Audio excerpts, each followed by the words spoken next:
So hello, how are you? I am a physics teacher Snehal sir, and today we are going to see a new topic from this chapter, and that is magnetic field on the axis of circular coil carrying current. That is, आज हम इस circular current carrying coil से जो magnetic field produce होगी कहाँ पे, तो on the axis. अब axis मतलब क्या, तो इस circular current carrying coil के center से जो line pass करती है उसको हम क्या बोलते हैं, तो axis बोलते हैं. तो इस axis पर एक point P है at a distance x from the center of a coil. वहां पर जो मैग्नेटिक फील्ड प्रोड्यूस होगी इस करंट कैरिंग कॉइल की वजह से वो हम कैलकुलेट करेंगे. और देखो ये जो सर्कुलर करंट कैरिंग कॉइल है ना, ये हमने ऐसे प्लेस नहीं की, ये हमने इस तरह प्लेस की है. ठीक है, तो इसकी वजह से जो एक्सियल लाइन पर मैग्नेटिक फील्ड प्रोड्यूस होगी वो हम कैलकुलेट करेंगे. देखो ये सर्कुलर करंट कैरिंग कॉइल ऐसी है. अब देखो उसके लिए हम क्या करने वाले, तो बायोट सावर्ट्स लॉ का यूज करेंगे. और बायोट सावर्ट्स लॉ को क्या बताता है कि dB is equal to mu 0 divided by 4 pi I D L sine theta divided by R square. अब देखो जब भी हम क्या करते हैं तो बायोट सावर्ट्स लॉ का यूज करते हैं, तो हमें क्या करना पड़ता है, तो एक लेंथ एलिमेंट डीएल कंसीडर करना होता है. इसलिए हम क्या करेंगे यहाँ पे, तो एक लेंथ एलिमेंट डीएल कंसीडर करेंगे. तो यहाँ पर हमने एक लेंथ एलिमेंट डीएल कंसीडर किया है. अब देखो ये जो दोनों चीजें आइडियल ये कंबाइन में बन जाती है करंट एलिमेंट. देखो जब भी आप क्या करते हो बायोट सावर्ट्स लॉ का यूज करते हो तब आपको एक लेंथ एलिमेंट कंसीडर करना होता है. ये कंडीशन ही होती है बायोट सावर्ट्स लॉ को यूज करने की. अब देखो यहाँ पर ये आर, ये कौन सा डिस्टेंस होता है, तो ये डिस्टेंस लेंथ एलिमेंट और पॉइंट का डिस्टेंस होता है. मतलब पॉइंट कौन सा, तो जहाँ पे आपको मैग्नेटिक फील्ड फाइंड करने हैं. अब यहाँ पर आपको पी पॉइंट पर मैग्नेटिक फील्ड फाइंड करने हैं, तो ये आर डिस्टेंस कौन सा होगा, तो डीएल का उस पॉइंट तक का डिस्टेंस होगा, मतलब पॉइंट पी तक का डिस्टेंस होगा. तो यहाँ से ये जो आर डिस्टेंस होगा वो डीएल और पॉइंट पी के बीच का डिस्टेंस होगा, दैट इज आर. अब देखो यहां से सबसे पहले हम क्या करेंगे, तो ये साइन थीटा की टर्म को हटाएंगे. कैसे, तो देखो यहां पर ये थीटा मतलब साइन थीटा में थीटा ये कौन सा एंगल होता है, तो वो एंगल होता है DL, that is length element, और आर के बीच का एंगल होता है थीटा. मतलब यहां पर ये थीटा लेंथ एलिमेंट डीएल और आर के बीच का एंगल है. अब वो एंगल कितना है, तो वो एंगल है 90 डिग्री. कैसे, तो देखो यहां पर आपने क्या किया, इस तरह ये लेंथ एलिमेंट कंसिडर किया. देखो यहाँ पे ऐसे, अभी आपने ऐसे रखा है. अब यहां से लेंथ एलिमेंट ऐसे है, देखो ये लेंथ एलिमेंट इस तरह है, और जो आपका डिस्टेंस आर है वो कैसे है, तो वो है ऐसे. देखो आर ऐसे है. अब इन दोनों के बीच का एंगल कितना है, तो देखो आप ही वो 90 डिग्री है ना. वो कितना है, 90 डिग्री है. देखो डिस्टेंस आपका ऐसे है और लेंथ एलिमेंट ऐसे है, तो दोनों के बीच का एंगल कितना है, तो वो 90 डिग्री है. तो इसीलिए यहाँ पे क्या होगा, तो साइन थीटा में से थीटा चला जाएगा. मतलब साइन थीटा में से थीटा होगा 90 डिग्री, और साइन 90 कितना होता है, तो वो होता है 1. मतलब यहां पर आपके पास डीबी के लिए क्या इक्वेशन बचेगा, तो बस DB is equal to mu 0 4 pi as it is I D L divided by R square. देखो हमने यहां से साइन थीटा को हटा दिया है. कैसे, तो बस हमने डीएल और आर के बीच का एंगल फाइंड किया है, वो है 90 डिग्री. इसलिए हमने क्या किया, यहां से साइन थीटा को हटा दिया है. अब देखो यहां पर जो मैग्नेटिक फील्ड प्रोड्यूस होगी, मतलब पॉइंट पी पर जो मैग्नेटिक फील्ड प्रोड्यूस होगी वो कैसी होगी, तो इस आर को परपेंडिकुलर होगी. मैंने जब बायोट सावर्ट्स लॉ को एक्सप्लेन किया था तभी मैंने बताया था कि जो मैग्नेटिक फील्ड प्रोड्यूस होती है वो इस आर को, दैट इज डिस्टेंस को क्या होती है, परपेंडिकुलर होते हैं. मैंने उस वक्त बहुत अच्छे से एक्सप्लेन किया था. अब देखो यहां से क्या होगा, तो डीबी इस तरह परपेंडिकुलर होगा, किसको, इस आर को. देखो यहां से मैं आपको बता देता हूं कि जो आपका मैग्नेटिक फील्ड है वो कैसे होगा, तो इस आर को परपेंडिकुलर होगा. देखो ऐसे आपका आर है, तो इसको ऐसे परपेंडिकुलर है. ठीक है, तो इसको ऐसे परपेंडिकुलर क्या है, तो मैग्नेटिक फील्ड प्रोड्यूस हो रही है. देखो ये दोनों के बीच में एंगल कितना है, 90 डिग्री है. तो यहां पर ये आर को डीबी परपेंडिकुलर होगा. देखो क्लियरली पता चल रहा है, इस तरह क्या है, तो परपेंडिकुलर है डीबी किसको, तो आर को. हालांकि ये डिवाइस है ना, ये मम्मी यूज करते हैं मुझे मारने के लिए. आज बहुत मारने वाले हैं, क्योंकि ये भी मैंने क्या किया, कुकर का निकाल के लाया है. अगर ये खराब हुआ तो मम्मी मुझे बहुत बहुत आज मारने वाली है. अब देखो यहां से ये डीबी क्या है, तो इस आर को भी परपेंडिकुलर है. देखो डीबी ये आर को क्या है, परपेंडिकुलर है। और मैंने वहां पे भी एक्सप्लेन किया था बायोट सावर्ट्स लॉ में कि आर और डीबी एक दूसरे को परपेंडिकुलर होते हैं। अब देखो सिचुएशन कैसी बनी है, तो जो डीबी है मतलब फिजिकल क्वांटिटी है, वो ना आपकी एक्स एक्सिस पे और ना वाई एक्सिस पे है। मतलब अगर कोई भी फिजिकल क्वांटिटी ना एक्स एक्सिस पे हो ना वाई एक्सिस पे हो तो क्या होता है, उसके कंपोनेंट बनते हैं। और कंपोनेंट कैसे बनते हैं, तो जिस तरफ थीटा होता है, अब यहाँ पर थीटा तो ये हमने कंसिडर किया है, तो हम क्या करते हैं यहाँ पे फाई कंसिडर करते हैं। अब देखो हमें क्या करना है, तो जिस तरफ एंगल है मतलब यहाँ पर हमने फाई कंसिडर किया है, उस तरफ आपको क्या बनाना पड़ता है, तो कॉस कंपोनेंट बनाना पड़ता है। और उसके अपोजिट वाला क्या बनता है, साइन कंपोनेंट। तो अगर हम क्या करते हैं, इससे एक्स और वाई में इस डीबी को रिजोल्व कर देते हैं। देखो इस तरह हमने क्या किया है, तो डीबी को एक्स और वाई में रिजोल्व कर दिया है, क्योंकि देखो जो आपका डीबी है ना, वो ना एक्स एक्सिस पे है ना वाई एक्सिस पे है। तो हमें क्या करना पड़ता है, इसके कंपोनेंट बनाने पड़ते हैं, मतलब इसको रिजोल्व करना पड़ता है एक्स और वाई में। अब देखो यहाँ पर क्या है, फाई है, तो हमें क्या देखना है, तो एंगल फाई कहाँ पे बन रहा है, मतलब यहाँ पे बन रहा है या फिर यहाँ पे बन रहा है। अब देखो अगर ये फाई है तो ये टोटल कितना है, यहाँ से यहाँ वो 90 है, मतलब ये टोटल 90 डिग्री है। अब अगर ये टोटल 90 डिग्री है, ये फाई है, तो ये कितना होगा, मतलब ये वाला एंगल, ये वाला होगा 90 माइनस फाई।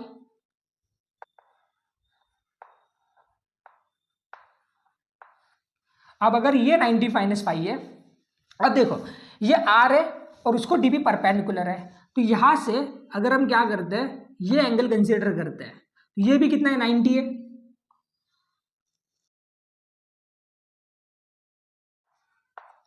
देखो यहाँ पे ये डीबी ये आर को परपेंडिकुलर होता है, मतलब ये एंगल कितना होगा, 90 होगा। अब अगर ये 90 है, ये 90 माइनस फाइव है, तो ये भी कितना होगा, तो ये भी होगा फाइव, मतलब ये एंगल कितना होगा, तो ये होगा फाइव। ठीक है, मतलब देखो फिर से, अगर ये फाइव है, ये टोटल 90 है, तो ये होगा 90 माइनस फाइव। अब अगर ये 90 माइनस फाइव होगा, तो यहाँ से ये इसको मतलब आर डीबी को क्या है, परपेंडिकुलर है, तो ये टोटल कितना होगा, 90 होगा। तो अगर ये 90 है, ये 90 माइनस फाइव है, तो ये क्या बन जाएगा, फाइव बन जाएगा। और जिस तरफ एंगल होता है वहां पे क्या बनता है, तो उसका कॉस कंपोनेंट बनता है, मतलब यहाँ पे क्या होगा, डीबी कॉस फाइव। और उसका अपोजिट वाला मतलब ये वाला क्या बन जाएगा, तो डीबी साइन फाइव। देखो हमने इस dB को रिजोल्व क्यों किया है, क्योंकि dB ना आपका x एक्सिस पे ना y एक्सिस पे, इसलिए क्या होगा, ये dB दो एक्सिस में मतलब x एक्सिस में और y एक्सिस में क्या करना पड़ेगा, हमें रिजोल्व करना पड़ेगा। अगर हम क्या करते हैं, तो यहां पर भी एक लेंथ एलिमेंट कंसीडर करते हैं, मतलब नीचे यहां पर, और यहां पर भी क्या होगा, इसी तरह सिचुएशन बनेगी, मतलब ये वाला r होगा, ये r क्या होगा, ये r इस डीएल को भी परपेंडिकुलर होगा, और किसको परपेंडिकुलर होगा, तो जो मैग्नेटिक फील्ड प्रोड्यूस होगी उसको भी क्या होगा, आर परपेंडिकुलर होगा इसे, है ना। अब यहां पर भी क्या होगा, तो इसके दो कंपोनेंट बनेंगे, एक एक्स में और वाई में, देखो इसे। और सेम अगर ये फाई है तो ये भी क्या होगा, ये भी फाई होगा, है ना। तो होगा क्या यहाँ पे, ये भी बन जाएगा आपके लिए फाई, और ये फाई है, मतलब क्या होगा, डीबी कॉस फाई यहां पे बनेगा, और उसका अपोजिट मतलब ये वाला बनेगा डीबी साइन फाई। अब ये बहुत बड़ा मीनिंग यहाँ पे बनाता है आपको, क्योंकि देखो हो क्या रहा है यहाँ पे, तो हर बार क्या होगा, ऐसे कंपोनेंट बनेंगे। देखो ऐसे इनफाइनाइट लेंथ एलिमेंट हम कंसिडर कर सकते हैं। अब अगर क्या होगा, ऐसे हर बार इस तरह की सिचुएशन बन रही है, तो हो क्या रहा है यहाँ पे देखो, तो जो आपका डीबी कॉस फाइव ये कंपोनेंट है, वो हर बार क्या होगा, मतलब अगर यहाँ पर एक डीबी कॉस फाइव बन रहा है इस लेंथ एलिमेंट के लिए, तो उसका करस्पॉन्डिंग यहाँ पे भी बन रहा है। तो हो क्या रहा है यहाँ पे, डीबी कॉस फाइव का करस्पॉन्डिंग कंपोनेंट है, मतलब क्या करेगा, उसको निग्लेक्ट करने वाला, मतलब ये दोनों क्या करेंगे, एक दूसरे को मैनेज करेंगे, या फिर हम ऐसा भी बोल सकते हैं कि डीबी कॉस फाइव एक दूसरे को क्या करेंगे, न्यूट्रलाइज करेंगे, मतलब ये इसको मैनेज करेगा। और ऐसे इनफाइनाइट डीबी कॉस फाइव होंगे इस लेंथ एलिमेंट से जो बनेंगे, उसका क्या होगा, हर एक बार एक करस्पॉन्डिंग कंपोनेंट होगा, वही डीबी कॉस फाइव वाला। तो होगा क्या, तो डीबी कॉस फाइव हर एक बार क्या होगा, कैंसिल होगा। देखो यहाँ पर अगर हम क्या करेंगे, तो लेंथ एलिमेंट कंसीडर करेंगे, तो उसके भी दो कंपोनेंट बनेंगे, एक डीबी साइन फाइव और डीबी कॉस फाइव। अब सिमिलरली यहाँ पर भी क्या होगा, अगर हम डीएल कंसीडर करेंगे तो क्या होगा, देखो यहाँ पर मैं बात कर रहा हूँ इस तरफ, तो वहां पर भी क्या होगा, आपके लिए दो कंपोनेंट बनेंगे, DB sine phi and DB cos phi. तो डीबी कॉस फाइव क्या होगा, इसको भी क्या करेगा, मैनेज करेगा, मतलब ये दोनों dB cos phi एक दूसरे को मैनेज करेंगे। तो बस आपके लिए रिस्पॉन्सिबल कंपोनेंट इस केस में क्या होता है, तो वो होता है dB sin phi। मतलब मैग्नेटिक फील्ड प्रोड्यूस किसकी वजह से होती है, तो बस dB sin phi कंपोनेंट की वजह से प्रोड्यूस होती है। cos phi क्या करता है, तो एक दूसरे को कैंसिल करते हैं। देखो इनफाइनाइट अगर हम क्या करते हैं, लेंथ एलिमेंट कंसिडर करते हैं, तो इनफाइनाइट क्या होंगे, dB cos phi होंगे, और वो क्या करेंगे, एक दूसरे को कैंसिल करेंगे या फिर एक दूसरे को मैनेज करेंगे। पर यहाँ पर dB sin phi कैसे होगा, हर बार ऐसे एक्स एक्सिस पे होगा, इस एक्स एक्सिस पर क्या होगा, dB sin phi होगा।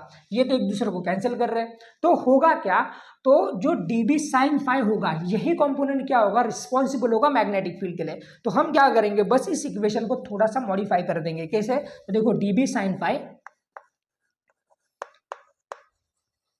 इज इक्वल टू क्या होगा, mu 0 divided by 4 pi I dl sin phi divided by R square. देखो यहां पर हमने sin phi से क्यों मल्टीप्लाई किया है, मतलब इस dB को, तो बस ये dB sin phi ही रिस्पॉन्सिबल है मैग्नेटिक फील्ड के लिए, और इसी वजह से क्या करना पड़ता है, हमें इस इक्वेशन को sin phi से मल्टीप्लाई करना पड़ता है।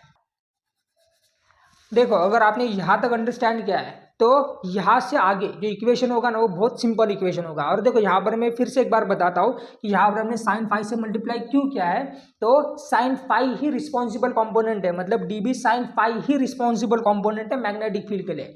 cos phi क्या हो रहा है, हर बार एक दूसरे को कैंसिल कर रहे हैं, इसलिए हमने क्या किया, यहाँ पे sin phi से मल्टीप्लाई किया है। और देखो हम क्या करते हैं, यहाँ पे वो जो सर्कुलर रिंग है इसकी रेडियस a कंसिडर करते हैं। अब देखो अब हमें क्या करना है, तो बस इस इक्वेशन को इंटीग्रेट करना है। क्यों, क्योंकि dB sin phi ये क्या है, तो इस छोटे लेंथ एलिमेंट से जो मैग्नेटिक फील्ड प्रोड्यूस हो रहे हैं वो है। हमें क्या चाहिए, तो total magnetic field due to this circular current carrying loop. इसलिए हम क्या करेंगे, तो अब इस dB को, that is dB sin phi को इंटीग्रेट करेंगे, तो हमें क्या मिलेगा, तो टोटल मैग्नेटिक फील्ड मिलेगी, that is B is equal to integration over dB sin phi। अब मैं क्या करता हूँ यहाँ पे, तो बस dB sin phi की वैल्यू सब्स्टिट्यूट करता हूँ। देखो तो dB sin phi क्या है आपका, तो mu 0 divided by 4 pi I dl sin phi divided by R square. So mu 0 divided by 4 pi I dl sin phi divided by R square. अब देखो यहाँ पर जो इंटीग्रेशन के लिमिट्स होंगे वो कौन से होंगे, तो वो होंगे 0 से 2 पाई ए। अब ये भी बताता हूँ कैसे ये 0 से 2 पाई ए होंगे। देखो यहाँ पर हम इंटीग्रेट किसको कर रहे हैं, तो इस लेंथ को इंटीग्रेट कर रहे हैं, मतलब इस सर्कुलर करंट कैरिंग लूप को इंटीग्रेट कर रहे हैं। तो अगर ये सर्कल है, तो सर्कल का यहाँ पे अगर 0 है, तो अगर ये कंप्लीट करके वापस यहीं पे आने के बाद जो टोटल डिस्टेंस कितना होता है, ये मतलब ये डिस्टेंस कितना होता है टोटल, तो ये होता है सरकमफेरेंस। दैट इज अगर यहाँ पे 0 है और कंप्लीट करके हम यहाँ पर वापस आएंगे, तो ये डिस्टेंस कितना होगा, ये होगा 2 pi A, that is circumference of the circle. A क्या है, तो इसकी रेडियस है, तो इसलिए हमने क्या किया है, 0 से 2 पाई ए ये इंटीग्रेशन के लिमिट चूज किया है। देखो जब भी हम क्या करते हैं, इंटीग्रेट करते हैं, तो हमें इंटीग्रेशन के लिमिट सब्स्टिट्यूट करने ही होते हैं। अब देखो यहाँ पर हम क्या कर रहे हैं, तो लेंथ को इंटीग्रेट कर रहे हैं, दैट इज ये डीएल को इंटीग्रेट कर रहे हैं, क्योंकि हमें टोटल लेंथ चाहिए। तो अब हम क्या करेंगे, तो यहाँ पर ऐसी चीज कोई देखेंगे कि क्या वो कोई लेंथ से रिलेटेड है क्या, इसलिए हम क्या करते हैं, यहाँ पे साइन फाई की वैल्यू कैलकुलेट करते हैं पहले, क्योंकि हमें ये देखना है कि साइन फाई कहीं पर भी लेंथ से रिलेटेड तो नहीं है, इसलिए हम क्या करते हैं, साइन फाई की वैल्यू कैलकुलेट करते हैं।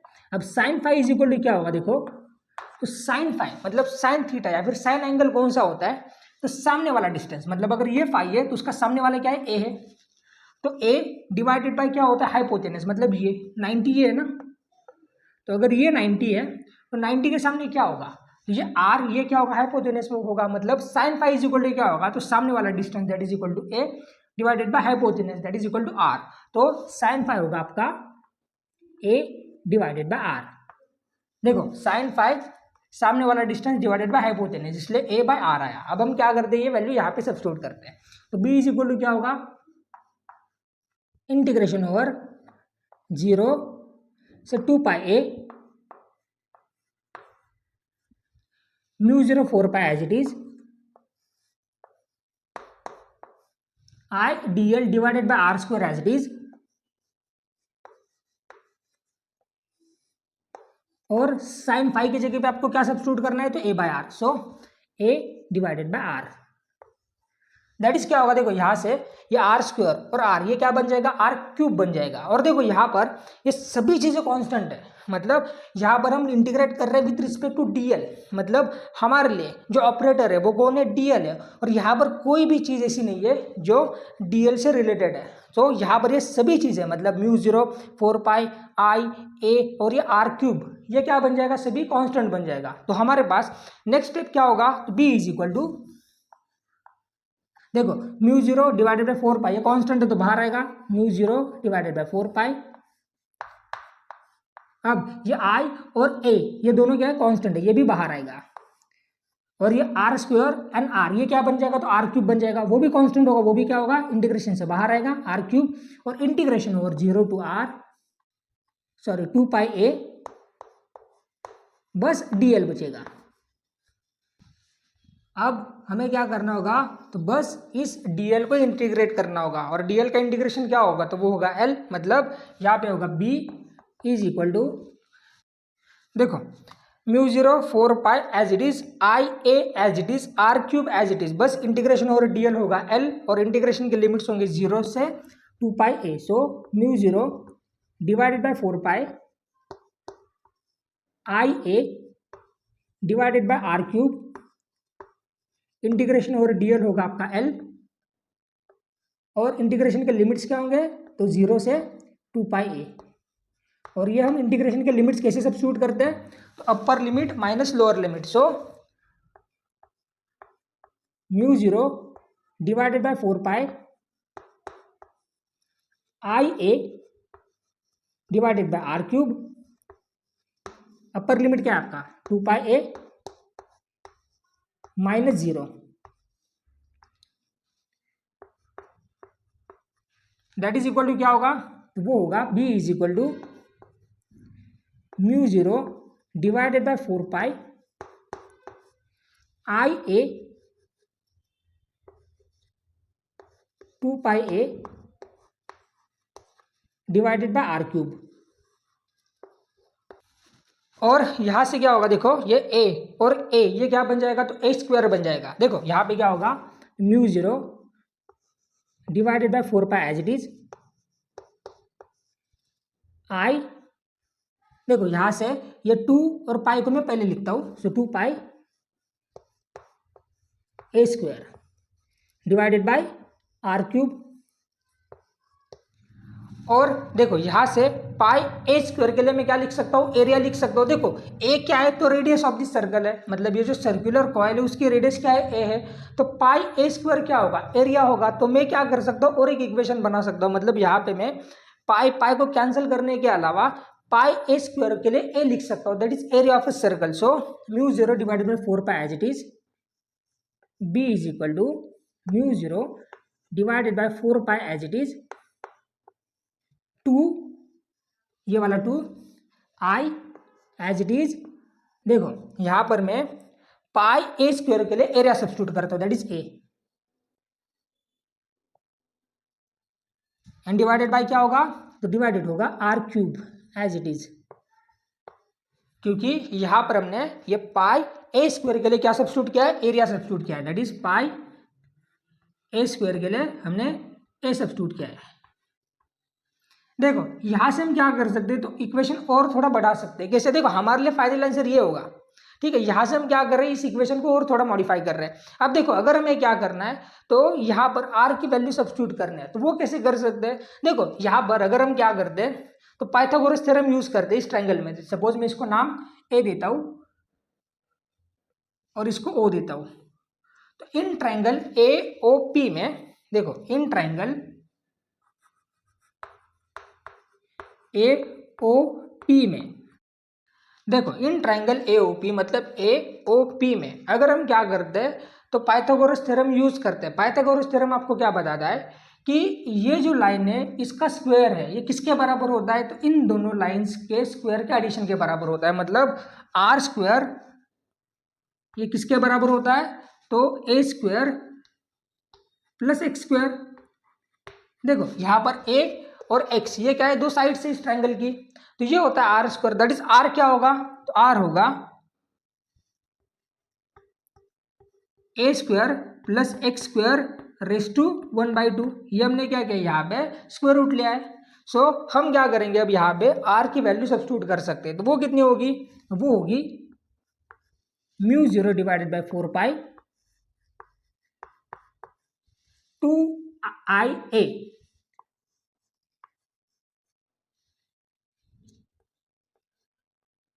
अब देखो यहाँ पर हमने बस एक ही कॉइल कंसिडर की है। अगर हम क्या कर सकते हैं, यहाँ पे नंबर ऑफ कॉइल कंसिडर करेंगे, मतलब यहाँ पर एक ही कॉइल है। अगर हम क्या करेंगे तो बहुत सारी कॉइल कंसिडर करेंगे, तो हम क्या कर सकते हैं, इस इक्वेशन को n से भी मल्टीप्लाई कर सकते हैं, that is for number of turns. ठीक है, यहाँ पर हमने एक ही कॉइल कंसिडर की थी, इसलिए n कहीं पे नहीं आया था। तो अब अगर हमने क्या किया, यहाँ पे n से मल्टीप्लाई कर दिया, तो वो क्या होगा आपके लिए, नंबर ऑफ टर्न्स के लिए। और r की जगह पे आपको क्या सब्स्टिट्यूट करना है, तो r is equal to A square plus X square raise to 1 up, that is ये कितना होगा, तो divided by A square plus X square. अब देखो यहाँ पर ऑलरेडी क्यूब है, तो क्या होगा, 3/2 होगा, क्योंकि r कितना आपका 1/2 है और यहाँ पे पहले से 3 है, तो ये क्या होगा, रेस टू 3/2। और देखो, और हम इस इक्वेशन को क्या कर सकते हैं, आगे एक्सटेंड कर सकते हैं। कैसे, तो यहाँ पर I, A और N के लिए हम क्या कर सकते हैं, तो मैग्नेटिक मोमेंट M सब्स्टिट्यूट कर सकते हैं। लेकिन आपका जो फाइनल आंसर है ना, वो यहीं पे खत्म हो रहा है। ठीक है, B is equal to mu 0 divided by I A divided by R cube into 2πa पर ही। सो ये हम क्या कर रहे हैं, बस इक्वेशन को और थोड़ा सा आगे बढ़ा रहे हैं, मॉडिफाई कर रहे हैं, क्योंकि हमें आगे भी उसका यूज है इसलिए। सो this is it for today. अगर आपको वीडियो अच्छे लग रहे हैं, देखो आपको करना क्या है, तो देखो यहाँ से स्टार्ट है आपका इक्वेशन, फिर यहाँ पे आगे जाओगे आप ऐसे। हाँ, और देखो आज मैंने बोला था कि आज मुझे मार पड़ने वाली है, तो कोई बात नहीं, वैसे भी मम्मी का जो मार होता है मुझे अच्छा लगता है, क्योंकि देखो जितना ज़्यादा पेरेंट्स आपको मारते हैं ना, इसका मतलब क्या होता है कि आपके पेरेंट्स आपसे बहुत प्यार करते हैं। So this is two. अगर आपको वीडियो अच्छे लग रहे हैं तो प्लीज़ लाइक कर देना, चैनल को सब्सक्राइब कर देना। And thank you so much for your time, and bye, and have a nice day, and take care of yourself and your parents.